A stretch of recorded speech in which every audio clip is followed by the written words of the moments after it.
Eno ye vidiyo esembyeyo ku peji ya King Sheebah oluvannyuma tugiggale.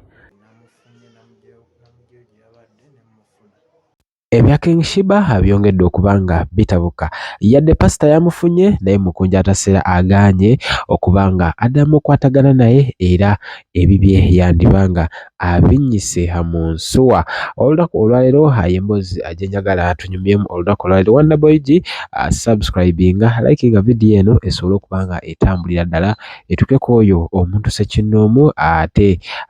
nga bw'ogezaako okuba nga ogobera ensonga zino. Nkujjukiza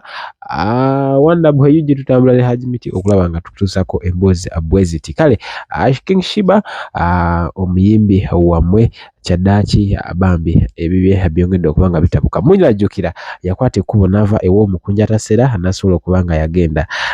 Gye yagenda kigamba yali yagenda ssaidi eyo Nabisaalu era nga abadde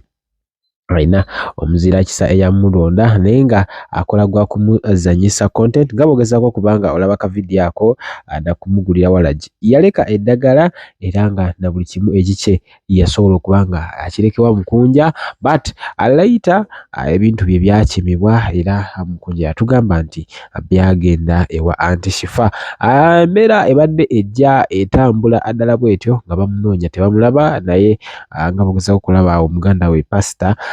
Lubeera yagenze n'abanga yamufunye. Bingi nnyo byayogedde but of course angenda kuba mbikuwa maaso awo ate tongera okuba nga tutambulira ddala wamu. Yagezezzaako okwogera ne Mukunja alabe nga amuzza but Mukunja yagambye nti sigenda kuddamu kubanga mbeera ne King Sheebah olw'ensonga ebigambo okuva mu bantu nga Love Mercy okuva mu bantu nga Anti Shifa be bantu abansinze amaanyi but nange nayagadde kubanga nkivaamu olw'ensonga sikyalina kyenziza mu buufu obwo. Mukunja yakakasizza pasita nti kyaddaaki ne bwe kiri baki ayinza obutaddamu kubanga abeera na sisita we.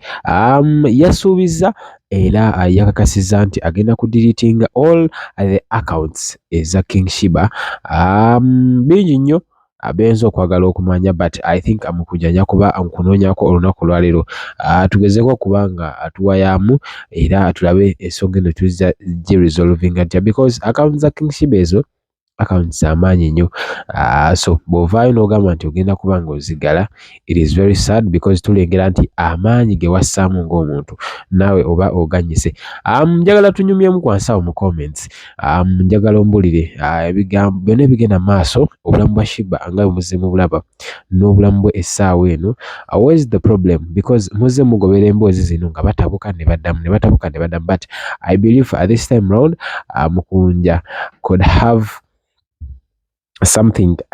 ekyenjawulo akyaleese mu mbeera eno era nga alabika ebigambo byayogera abikakasa but of course I believe wasobola okubawo resolutions era nga njagala okuba nga nkubulira gwe atulaba nti tugenda kukuvugira ensonga eno until where it will end because obulamu bwebo Sheebah oyo gwe mulabaawo y'omu ku bantu abali expensive when it comes to life because muntu is a superstar according to what is moving around naddala mu mbeera ya Uganda. Omukyala celebrity okubeera naye obulwadde kumwambaza kumulabirira kumuliisa kumusuza it is quite expensive. So if someone comes in anaaba nga ateekawo embeera ey'okudimininga omuntu abeera naye kiregeeza omuntu oyo aba akakanyizibwa in one way or the other. So Mukunja Taseera ye bambi agamba nti bingi byakoze bingi byafiiriddwa envuma gye bamuvuma abantu abamu baali bazira Sheebah oyo n'okumusemberera balala baali balowooza nti Mukunja abadde amweyambisa mu mbeera ziri ez'ekintu ekikulu oba ez'okwegatta and stuff era ebigambo bingi badde nga byogera but okusinziira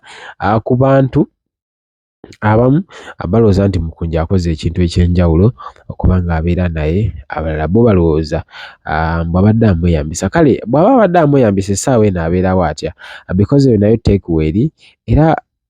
waba abadde amweyambisa nga byaddala kituufu amweyambisa we need to know we need to clear up ekituufu kye ki okitegeera essaawa eno waali oba taliiwo Sheebah taliiwo omukunja talina kyalya because abantu abadde bagamba mbo yambise and stuff kati kino naye tulina okyebuuza then mukunja abadde afunamu nnyo mu Sheebah abadde amufunamu then ani yamutuma ani yamuyambako mu kumutandika bale bw'aba abadde amufunamu ye Sheebah bwe yali bw'abadde okay kale bw'abadde luli bw'ali essaawa eno because yo jumpsuit gye yagendeddemu ku street osobola okugiraba nti jumpsuit gye yalimu ng'agenda ekkata okay bingi nnyo bye ssaagala kubanga mpisa wano naye nga nja kunoonya ku mukunja olunaku olwaleero I believe ajja atubuulire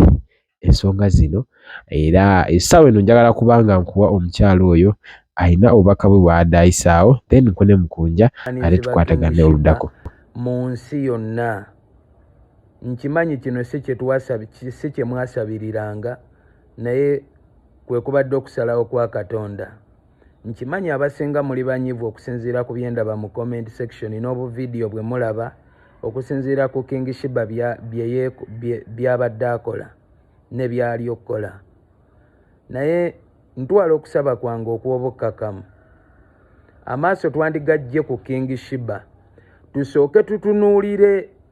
Love Mercy ne Anti Shifa aba ne gurupu yaabwe yonna bulijjo abagamba Sheebah nti ewa mukunja gy'oli bakubba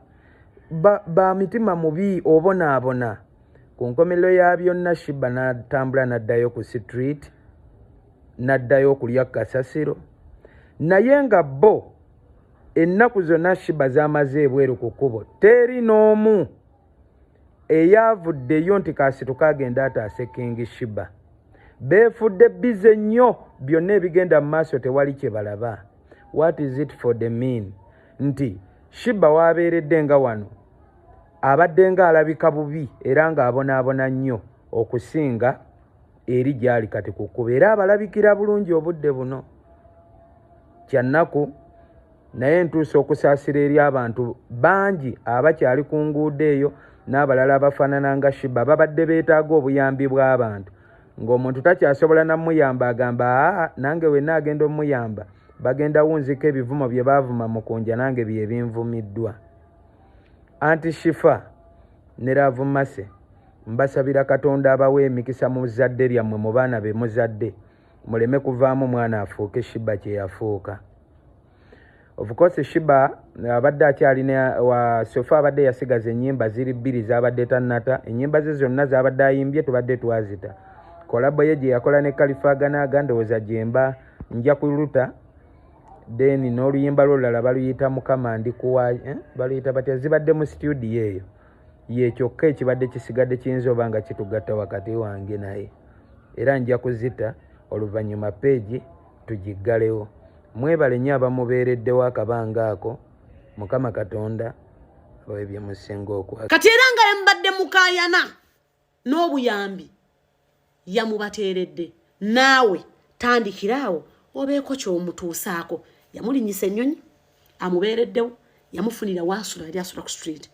n'abeera naye awatali wadde okumwenyinyala paka waamutuusizza baganda bange abalungi nga we mubadde musaba n'okusaba kwammwe kwakkiriziddwa nammwe mutandikirawo mutulaga omutima omulungi gwe mwetenda bantu bange totunuzanga amaaso go mu kamera n'onyooma omuntu ayambye totunuzanga amaaso go mu kamera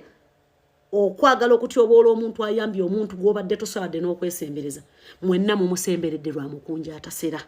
it is a respect mukunja atasera oli malayika yennyini Mukama akuddizeewo akuwa by'osinga okwagala kugaziyiza ensalo nkulayira Katonda ajja kukusasula era akyakusasula weebala omulimu gw'okoze mwana muwala Sheebah Mungu